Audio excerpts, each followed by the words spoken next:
Thrust faults tend to propagate at 30 degrees to sigma 1, our principal stress. As opposed to a normal fault, the hanging wall travels up the fault surface. We see older rock displaced above younger. A good example of a thrust belt are the Juras in Switzerland. The mountains sit upon a weak décollement of halite, aiding in the propagation of compressional thrust faults formed during the alpine orogeny. In the diagram you can also see back thrusts. If we're lucky, we'll see some of our own later. The angle of an accretionary wedge is limited by the strength, cohesion and frictional forces of a décollement, which, if exceeded, called the critical taper, will result in thrust formation. If we use Talc to simulate the Jura décollement, we hypothesize the dip of our accretionary wedge should be shallower than without. So, why analog modelling? Well, firstly, it directly shows the geological process during compressional tectonics, but unlike compressional tectonics, we can control size and speed of collisions. Try that with the Himalayas. Secondly, if modelling accuracy is high, we can produce useful, scaled data, representative of the real world. Okay, so why sand? The advantages to sand are that it's mineralogically similar to felsic continental rock, being comprised of quartz. Sand deforms easily, allowing us to create a roughly scaled model where we should see structures representative of the real world. Disadvantages are the sand is non-cohesive. The material won't act like a consolidated rock. It's coarse, rough and irritated, and it gets everywhere. And as you'll see, it did get everywhere, specifically under our moving plate. More on that in the discussion. Both experiments had 6 2 to 3 mm layers of sand over an experiment length of 200 mm. Compression was applied in 20 mm increments. We used the same starting point in each experiment to control variables, as the variable we are focusing on in our experiment is the 1 mm Talc décollement. Okay, let's get into constructing our sandbox. Easy! Let's get into experiment 1.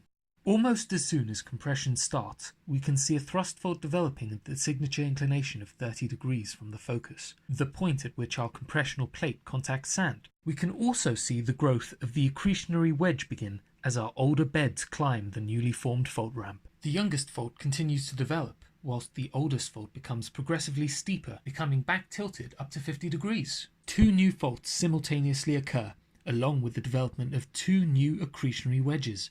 Not much occurred for the 100 to 120 mm stretch, except our newest 2 wedges decayed into a single wedge, while the second newest fault failed to propagate further, and the position of active faulting returns to 0 at the plate. A new fault! It's fairly small, and it developed within the wedge, so no new wedge formed. Wait, is that... Wow! We did it! We were fortunate enough for a back thrust to develop.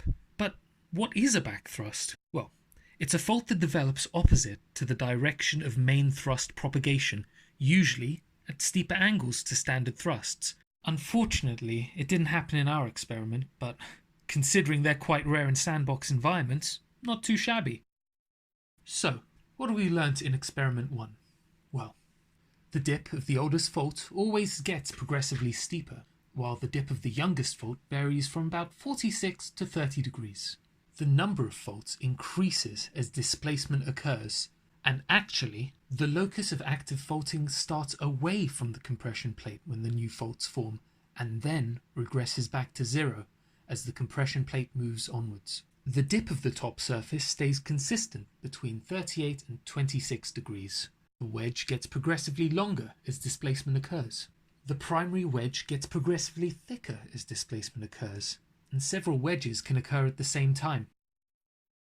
On to experiment 2. This is where we introduce our variable, a 1 mm layer of talc, which acts as our weak décollement, mimicking the evaporite layer seen in the Jura Mountains case study.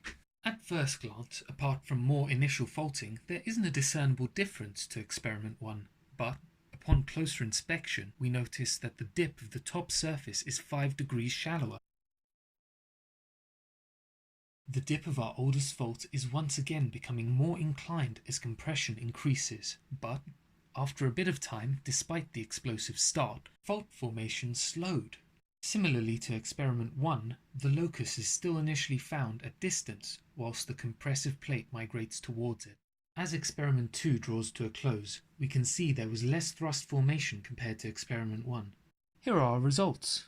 Let's break it down. As stated previously, our alpha top surface was, on average, 5 degrees shallower in experiment 2, representing a 20% decrease in dip angle, which is significant. According to our results, the wedge in the Talc experiment was generally longer, growing more consistently, while in experiment 1 there was a shorter length and growth was sporadic. As for wedge thickness, the Talc led to a decrease of 5 mm, which, considering our extra 1 mm Talc layer, accounted for a thickness decrease of 7.5%.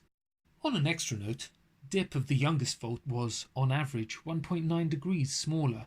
Though this could always be due to chance, it's not significant enough to draw major conclusions. After looking at our results, we believe that the Talc experiment seems to confirm critical taper theory and acted successfully as a weak décollement, similar to our Giro case study.